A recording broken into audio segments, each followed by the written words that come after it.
Hey guys, welcome back to another episode with me. In this podcast, I'll share with you some important lessons that I went through in 2025. I am prepared to share my stories that I went through during my journey in 2025 with you guys, so this might be useful and insightful to you. If this is your first time meeting me, then please let me introduce myself to you. My name is Rosie, and nice to meet you. The year 2025 has truly proven to be a transformative year for me, in which I went through some impactful situations, but also gained a considerable amount of life lessons. Last year, I realized that I've been walking through life with a deep rooted fear of being seen and heard. And since I've become aware of this, I decided to make it my goal to tackle this issue every day by putting myself out here, sharing my stories and insights, and getting more comfortable with being seen and being heard. Now, let's get started. In the last episode, we discussed the importance of resting and the benefits of improving my relationship with resting. And if you haven't watched the previous episodes, then I recommend you watch those first and find out how I ended up creating a healthier relationship with rest and what actually triggered me to focus on improving this relationship with rest. That story took place in a time span of mid May till the end of June, to be more precise. After making life changing decisions in mid May till the end of June, I felt more energized, but also due to me replacing or removing certain things that sadly functioned as a stress factor in my daily life. After removing the energy takers and replacing them with things that actually provided me with energy, I started to feel more at ease during the days and feel more better in my own skin. I started to go deeper into the practice of rest, but also learned that what I needed was time spent in nature, being surrounded with people whose presence also functions like some kind of energizer. So, doing this instead of isolating myself when I felt overwhelmed by all these emotions and being stuck up in my mind due to overthinking, I absolutely enjoyed spending my time hiking, just laughing, being surrounded by nature, talking, and simply being. The weekly hiking trails that I participated in were like a preparation for the hiking marathon that would take place in the end of the month. And since this has proven to be the most difficult hiking marathon in my entire country, I would even dare to say of Europe, the most difficult hiking marathon in Europe, I made a decision to simply quit boxing, temporarily quit the gym, and just take a break. If this marathon was going to be the hardest walk I ever did in my entire life, then it was the right measure to take to go deep into my resting mode and just simply take it easy before walking the marathon. And I felt this was the most responsible thing that I could do for my body and mind. And you might wonder, how harsh can this marathon actually be? Now, let me share this with you. I plan on walking 50 kilometers each day, 4 days straight, and I had to start 5 o'clock in the morning and have to finish before 5 o'clock in the afternoon. Otherwise, I will be disqualified and risk not getting my medal. So, this is the most terrific marathon you could walk in your entire life. It's terrific, but only for the crazy. And yes, I succeeded in walking this marathon. It was harsh, but I succeeded in walking this marathon, and I was very proud of myself. But after walking it, I felt the most exhausted, and this exhaustion turned out to be the trigger to another challenge. Entering August, my quality of sleep was at the lowest level, and I experienced nightmares, sleepless nights, insomnia, or I would randomly wake up at a particular time for an extended period. At one point, I had to lay in bed for 2 weeks straight due to having a fever and also having to recover from exhaustion caused by these sleepless nights and nightmares. And I'm not going to dive into these nightmares, but I can tell you that honestly, it deeply invoked negative feelings inside of me. And after experiencing these nightmares, I had a hard time falling back asleep, which resulted into me feeling unrested during the waking days to a point of exhaustion. Furthermore, I couldn't focus my mind to the present moment because I was constantly reliving old scenarios of these hurtful situations that I went through in the past 3 years. I kept overthinking and overanalyzing old scenarios that I went through in the past. Beside that, reliving these old scenarios, stories, or situations invoked the same negative feeling inside of me that I went through when these old scenarios, stories, and situations took place. But this time, partially because of these nightmares, I felt more anger, frustration, and bitterness that I probably stowed away for the past 3 years. Having those nightmares really had me reliving old stories from the past. So now I not only felt angered and frustration and furious during the nights, I also had to feel the anger and fury during the day. For weeks, I was consumed by hatred and anger for all these people that involved my nightmares and all the things that I had to go through because of their treatment and the betrayal of me. This wasn't just anger, this was rage on another level because now I thought, how the F dare they? But at the same time, I felt regret because how in the world could I let them treat me like this? How in the world could I let certain things slide so easy? I started to ask myself questions such as how could I let this go so far? How in the world did I ended up inviting these people into my energy? How come I ignored the red flags and the signals that they were sending?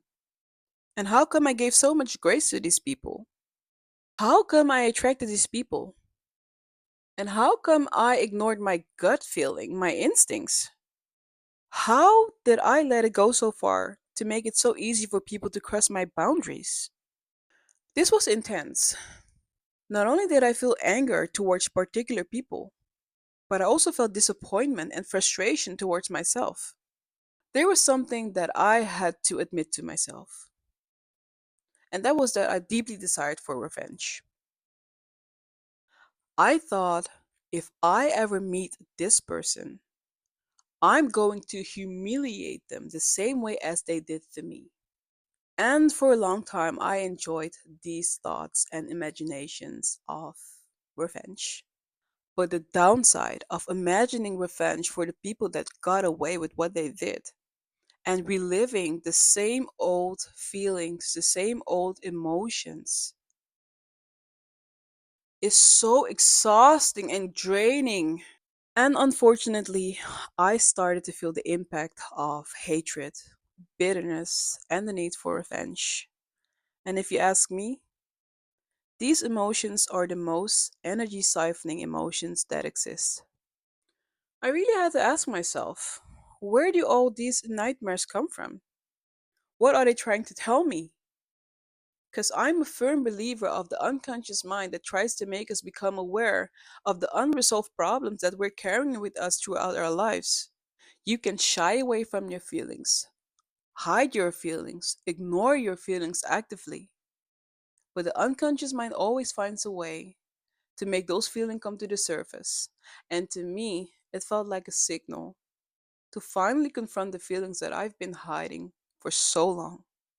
At one point, I got so fed up with my own thoughts, constantly experiencing the need for revenge during my sleep, during the waking hours, that at one point, I typed into YouTube the art of forgiveness. I know this is cringy, but I really typed in the art of forgiveness. I had to begin somewhere. I was in the gym doing calisthenics, doing stretching, but in my mind, I was constantly reliving old scenarios, old stories, and imagining revenge. And I was so fed up with it. Someone had to help me because YouTube probably was going to have the answer. And since I can remember, I've always been that person that tells people that forgiveness isn't mandatory. You don't have to forgive someone else, it isn't mandatory. Once again, I'm gonna say it for the people in the back, forgiveness isn't mandatory, but only when it starts to mess with your peace, with your sleep, with your state of mind, that you probably should forgive. And it's for that reason that people say that forgiveness is an act of kindness towards yourself, not for the people that hurt you. It's an act towards yourself, an act of kindness towards yourself. Having these obsessive thoughts during the day, before going to sleep, after randomly waking up during the night, really got exhausting.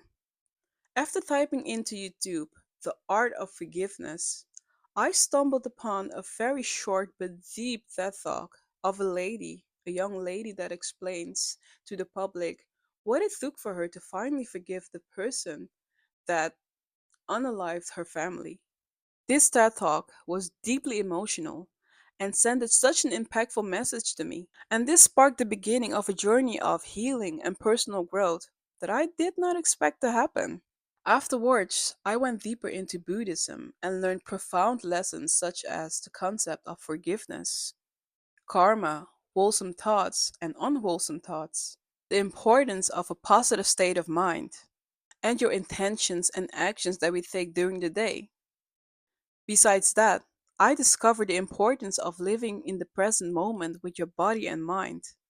I learned that the entire time, for years, that I kept holding on to these unresolved, unspoken stories because I desired a different outcome and did not accept the version that happened.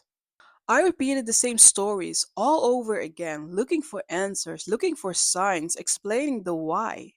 I held on to old situations that left me with no answer, and old stories with an open ending, which led to me using my imagination to fill in the gaps.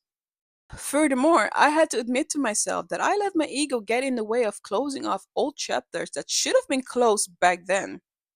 But the most important thing that I learned was that I gave these people the power over my feelings. I was tormenting myself with plans on revenge and constantly reliving old scenarios. So it's serious when people say revenge is a double edged sword, because I could feel it, even when I hadn't taken my revenge yet. I gave up on revenge or any kind of negative idea around the people that hurt me, because imagining me causing emotional or physical harm to anyone made me feel terrible. The thought of acting out of revenge gave me the feeling of me acting out of character. And that there is a very beautiful viewpoint because I didn't view myself as a vengeful character. I have done things in the past, okay? I think that everyone has done their own stuff in the past. But I viewed myself as a person that could never do the backhanded things that they did to me. And I believe that anyone should be held accountable for what they do to people. I've been held accountable for what I did to people. And I'm very proud of myself that I learned the lessons that I've learned. And it was a very beautiful experience to feel that feeling that I wouldn't even do the same thing to them out of revenge as they did to me. And I think that's very commendable for you as a person to not hurt the people that hurt you the same way as they hurt you. But in the end, imagining revenge really had me feel tired and exhausted. So I had to give up control and give up everything to what I believe is the universe and karma. For a long time, I unconsciously held on to control and how the story would end after being hurt, leading to vengeful thoughts. And in doing so, I caused more harm to myself, to my emotional and mental well being. If I truly cared about my well being, about myself, then I had to let go of control and let energy, a higher power, your God, or whatever you want to call it, I call it karma and the universe. Then I had to let them do the work. Because if there's something that I've learned about the exchange of energies, is that you always end up receiving the energy that you send out, positive or negative. And yes, in the past, I have also given negative energy, sometimes as a response of others' negative energy. Even so, the actions that you take based on that energy, the negative energy, result in negative outcome. Energy, action, and especially the intention behind the actions cannot be hidden, even if you're convinced that no one saw or heard what you had done. So let's say it works like this. For what reason would you hold on to the feelings that you had in the moment that you got hurt, or to feelings of revenge? Why would I risk becoming the worst version of me? I found out that I love myself way too much to become the worst version of me. Never.